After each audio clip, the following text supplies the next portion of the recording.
I'm Kim Nicholas from the Lund University Centre for Sustainability Studies, and I'm happy to share with you some good news about flying less. Last week, we adopted a new travel policy at Luxus. It says that we'll make serious and substantial efforts to reduce our travel-related emissions, primarily from flying, and sets out the way in which we'll help support each other in doing that. We've designed an initial 1-year commitment period where each of us makes a pledge relative to our own capacities on what constitutes a significant reduction for us.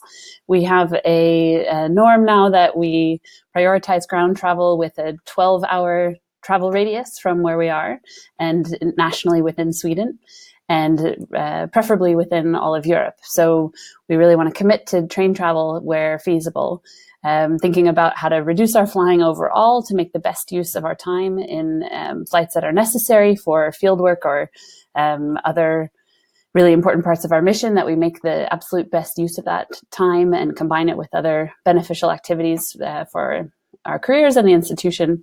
And overall, I think it's part of our vision that we've been developing over the last couple of years through discussions and workshops and seminars, presentations, as part of a master's thesis that was done here to really embody this idea that we will maximize our positive impact from our research and teaching and minimize our negative impact from our greenhouse gas emissions. So we really want to be leading and walking the talk. We've had a process that's been driven by both top-down and bottom-up. So from the bottom-up, we've had some initiatives that have developed over time where we now have Wim Carton as our environmental officer, who's helped develop and drive this policy forward with support from other colleagues here, now getting others beyond our department at the university and elsewhere interested in this process. We've also had some really important leadership from the top down, where our director, Emily Boyd, has publicly stated support for example, aligning our department's emissions and the university's emissions with the IPCC finding that we need to cut global emissions in half in the next decade to stay in line to avoid the most dangerous impacts of climate change. And that's also similar to what we have at the national level here in Sweden, the climate law that will reduce our emissions 85% and get to net zero by 2045. So there are many factors at play. This kind of approach that we've taken is aiming to support each other, to share a vision.